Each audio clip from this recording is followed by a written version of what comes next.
अस्सलाम वालेकुम मेरे नौजवान दोस्तों। हम लोगों को आदत हो गई है शॉर्ट्स देखने की। वीडियो ज़रा सी भी लंबी हो जाती है तो हम नहीं देख पाते हैं। क्या किया जाए, मजबूरी है। उम्मत जिस दौर से गुजर रही है, जिन हालात से गुजर रही है, इसमें कोई बात संजीदा गुफ्तगू करना वो शॉर्ट्स में या बिल्कुल छोटे से वीडियो में मुमकिन नहीं है। तो आखिर क्या किया जाए? दिल को समझाना पड़ता है कि अब लोग देखें या ना देखें, सुने या ना सुने, अगर कोई बात जहन में आ रही है तो ये अमानत है, अपनी बात कह देनी है। क्योंकि जब अल्लाह की बारगाह में सवाल होगा कि हालात ऐसे थे, तुमने क्या किया, कम से कम अपने होठों को जुम्बिश दी कि नहीं, या ज़रूरत पड़ी तो 2 कदम चले कि नहीं चले, कुछ किया कि नहीं किया, तो उस वक्त इंसान बरी ज़िम्मा हो सके। तो इसलिए आज फिर आपके सामने हाजिर हो रहा हूँ। मेरे नौजवान बच्चों, दोस्तों, साथियों, आप परेशान होंगे, बिल्कुल परेशान होंगे। वो क्यों कि अभी मुल्क में मुसलमानों की जितनी तंजीम है, उन तंजीमों में जो सबसे बड़ी तंजीम है जमीयत उलमा हिंद, उसने एक अलग स्टैंड अख्तियार कर लिया है वक्फ बिल के सिलसिले में, या वक्फ बिल के पास हो जाने के बाद क्या लाहे अमल अख्तियार करना है, क्या मोडस ऑपरेंडाई होगा, क्या करना है क्या नहीं करना है।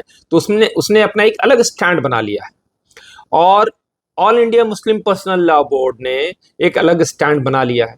चलिए कोई बात नहीं, इंसान अलग अलग किस्म के लोग होते हैं तो जहन में अलग बात होती है, अलग मशवरा करते हैं लोग। लेकिन अब ये देखने की बात है कि वो तंजीम जो सबसे बड़ी है और जिसके पास सबसे ज्यादा मैन पावर है ऑल ओवर इंडिया, उसने एक अलग रुख ले लिया कि हमको कुछ नहीं करना है, कोई रेजिस्टेंस नहीं होनी चाहिए, कोई प्रोटेस्ट नहीं होना चाहिए। सिर्फ सुप्रीम कोर्ट में हमने अर्जी दाखिल कर दी है, पिटीशन फाइल कर दिया है और सुप्रीम कोर्ट के फैसले का इंतजार है। बहुत अच्छी बात है। तो सबसे बड़ी तंजीम ये कह रही है। अब दूसरी तरफ all India Muslim personal law board, तो ये एक ऐसी ऑर्गेनाइजेशन है जिसमें बहुत सारे ऑर्गेनाइजेशन मिले हुए हैं। खुद जमीयत उलमा हिंद भी उसकी मेंबर है। उसके अलावा जमात इस्लामी हिंद, जमीयत अहले हदीस और दीगर बहुत सारी तंजीम उसका हिस्सा है।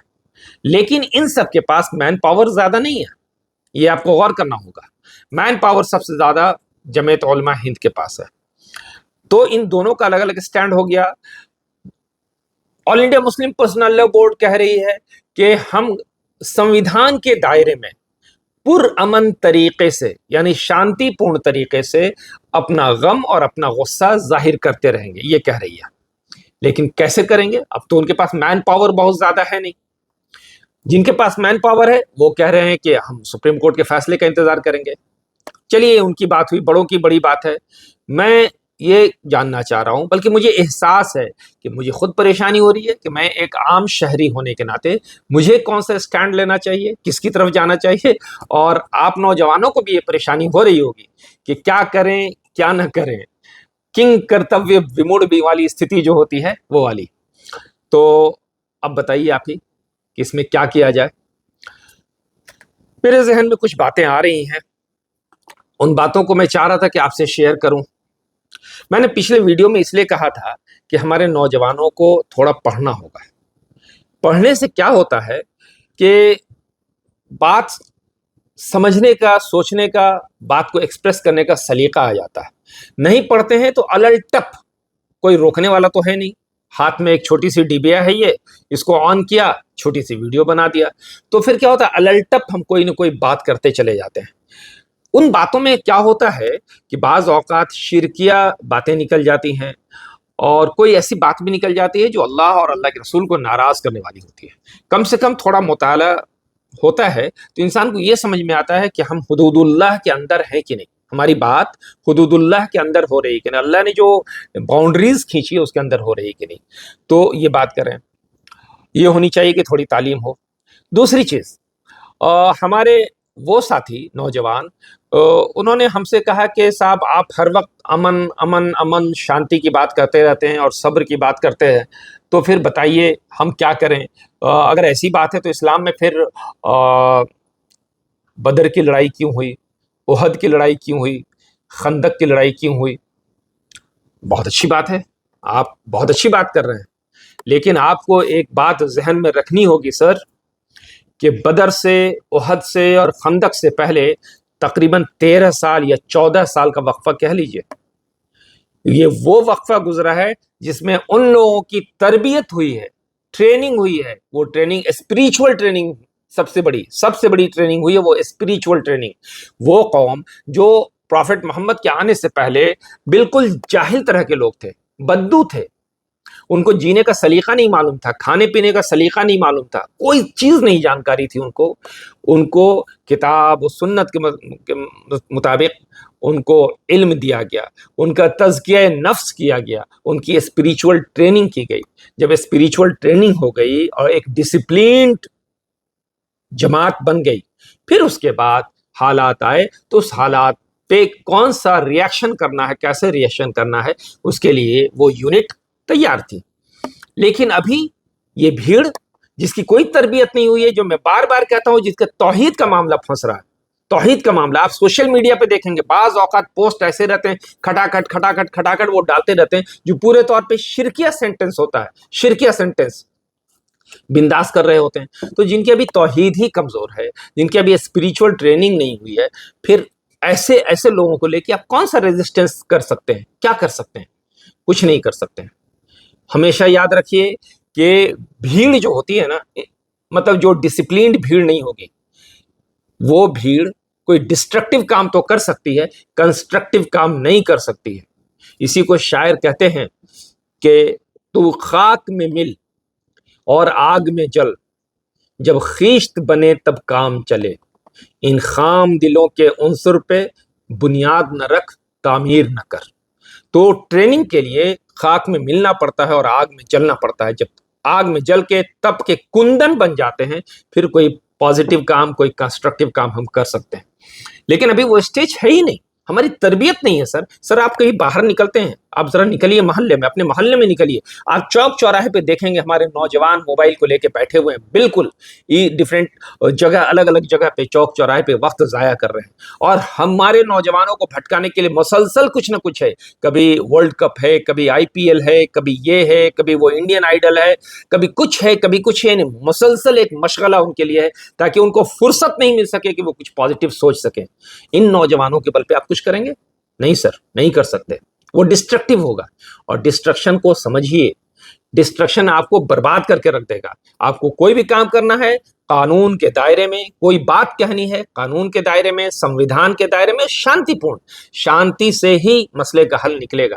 ہم نے اس دن ریکویسٹ کیا تھا کہ ذرا سا پڑھیے سیرت کو، پروفٹ محمد کی سیرت کو صلی اللہ علیہ وسلم. اور ساتھ میں ہم جس ملک میں رہتے ہیں، ہمارے راشٹر پتا بابائے قوم جو ہیں ہمارے مہاتما گاندھی، موہن داس کرم چند گاندھی، ان کی جیونی کو ہی پڑھیے.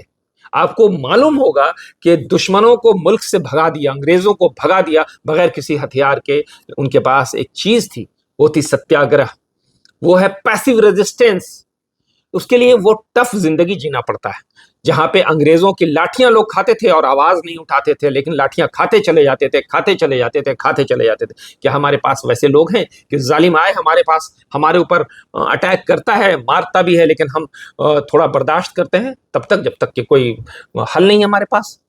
ایسا تو کچھ ہے نہیں ہمارے پاس، ہماری وہ تربیت ہوئی نہیں ہے. اس لیے میرے نوجوان ساتھیوں، میں بار بار اپیل کرتا ہوں کہ اپنے وقت کو ضائع کرنے سے بچو، اپنے وقت کو ضائع کرنے سے بچو. ان چوک چوراہوں پہ رات 1 بجے تک جو جگے ہوئے موبائل پہ اپنی زندگی، اپنی جوانی کو برباد کر رہے ہو. ان ڈرگس کے نشے میں پڑ چکے ہیں ہمارے نوجوان، ڈرگس کے نشے میں. یہ نشے کا لت جسم کوئی کنسٹرکٹیو کام نہیں کر سکتا. یہ جسم تو کھوکھلا ہو چکا ہوتا ہے، اس کا ذہن بالکل افسردہ ہو چکا ہوتا ہے، بوسیدہ ہو چکا ہوتا ہے. اس ذہن میں کوئی پازیٹیو خیال نہیں آ سکتے. تو میرے بچوں، میرے نوجوانوں، سب سے پہلے اپنی جوانی کو پاک کرو، اپنی جوانی کو پاک، اپنی نگاہوں کو پاک کرو. اس طریقے سے تمہارے اندر ایک اسپریچول ڈیولپمنٹ ہوگا. اس اسپریچول ڈیولپمنٹ کی بنیاد پہ تمہارا تعلق، میرا تعلق اپنے اللہ سے مضبوط ہوگا. کوئی بھی کام اللہ سے تعلق مضبوط کیے بغیر نہیں ممکن ہو سکتا. اس لیے سب سے پہلا کام کرنا ہے کہ اپنے اللہ سے اپنا تعلق مضبوط کرنا ہے. بغیر کوئی پازیٹیو بات لائے ہوئے اگر ہم کوئی کام کریں گے تو وہ قانون کے دائرے میں اگر گڑبڑا گیا، سمویدھان کے خلاف ہو گیا، تو یہ جانیے کہ ہمارے نوجوان پھر ایسا बिहाइंड द बार जाएंगे कि कोई पूछने वाला नहीं होगा सर, तारीख नहीं मिलेगी उनको, बगैर ट्रायल के वो साल हर साल अंदर रह जाएंगे, वो अंदर चले जाएंगे और माँ बाप के पास जो चंद धूर जमीन है उन जमीन को बेच के वो वकीलों की फीस देते देते उनकी माली हालत और कमजोर होती चली जाएगी, उनके पास कुछ नहीं बचेगा। फिर आप क्या क्या कर पाएंगे, क्या कर पाएंगे? इसलिए अभी एक ही सूरत है, वो सूरत है कि अपने आप को इन ज़माने की उलझनों से बचाओ, हटाओ और अपना ताल्लुक़ अल्लाह से मजबूत करो, अपना ताल्लुक़ अल्लाह से मजबूत करो।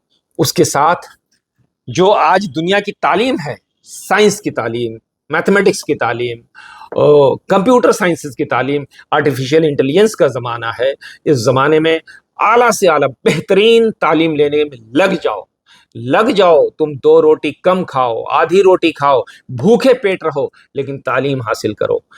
ये याद रखो, आज की लड़ाई अब दूसरे तरह की लड़ाई है। आज की लड़ाई फाइनेंशियल लड़ाई होने जा रही है, तो अपने आप को फाइनेंशियली मजबूत करने की कोशिश करो। तुम फाइनेंशियली मजबूत रहोगे तो बहुत सारी परेशानियां खुद ब खुद खत्म हो जाएगी।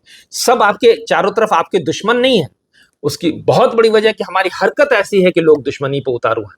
हमको अपनी हरकत सुधारनी होगी। आप देखें, खुद मुसलमानों में एक गिरोह है बोहरा मुस्लिम का, आबादी में बहुत ज्यादा नहीं है, लेकिन उन्होंने फाइनेंशियली अपने आप को मजबूत कर लिया है, मुल्क के डेवलपमेंट में वो अपना योगदान देते हैं, तो ये सरकार उनके साथ रहती है। हमारे प्रधानमंत्री भी उनके साथ खड़े रहते हैं, उनके फंक्शंस में जाते हैं, उनके रिलीजियस गैदरिंग में बैठते हैं, वहाँ शामिल होते हैं, और जो उनके चीफ होते हैं उन बोहरा मुस्लिम्स के सैयदना, उनको ड्यू प्रोटोकॉल देते हैं प्रधानमंत्री हमारे। तो हमको अपनी सोसाइटी को कंट्रीब्यूट करना सीखना होगा। पारसी, जैन आबादी में बहुत कम है, लेकिन उन्होंने अपने आप को फाइनेंशियली मजबूत किया हुआ है, मुल्क के डेवलपमेंट में वो अपना योगदान देते हैं, तो किसी को कोई परेशानी उससे नहीं है। लेकिन हमने अपने आप को ज़ाया किया, हम समझ नहीं पा रहे हैं कि क्या करना है क्या नहीं करना है। मुल्क में हम सिर्फ लेने वाले बन के बैठे हुए, हमारा अक्सर, अब कोई हम इल्ला माशाअल्लाह उस बात छोड़ दी, हमारा अक्सर मुल्क में लेने वाला है। बोझ को कोई पसंद नहीं करता मेरे भाई, बोझ को कोई पसंद नहीं करता। इसलिए मेरी अपील होगी, है ना, कि अपने रहबरों से बहुत ज्यादा शिकायत नहीं कीजिए। हम में से का हर यूनिट अपने आप को मजबूत करने में लग जाइए, हर नौजवान अपने आप को मजबूत करने में लग जाइए। सर 10 साल की तपस्या कर लीजिए, 10 साल की तपस्या। अगर आप 16-17 साल के हैं, 10 साल की तपस्या कर लीजिए, 25-26 साल के होते होते आप खुद अपने आप में एक लीडर होंगे, हमारे लीडर होंगे, आप इस कौम के लीडर होंगे, इस कौम को, इस मुल्क को देने के पोजीशन में आप आ जाएंगे।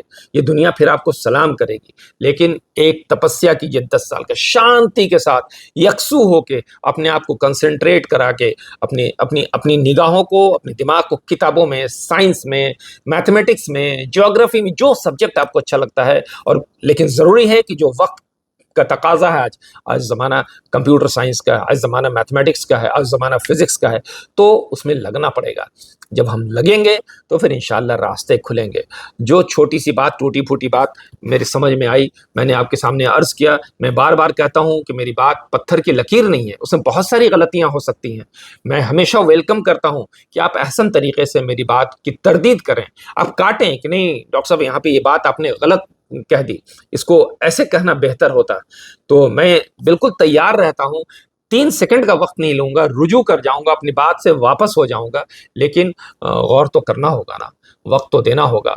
बहरहाल 14 मिनट की वीडियो बन गई, मैं नहीं चाह रहा था कि इतनी लंबी हो, लेकिन क्या करें, हालात ऐसे हैं तो मजबूरी होती है। अपना ख्याल रखेंगे। अल्लाह हमारा, आपका, हम सब का निगहबान हो, हामी हो, नासिर हो। Thank you for watching.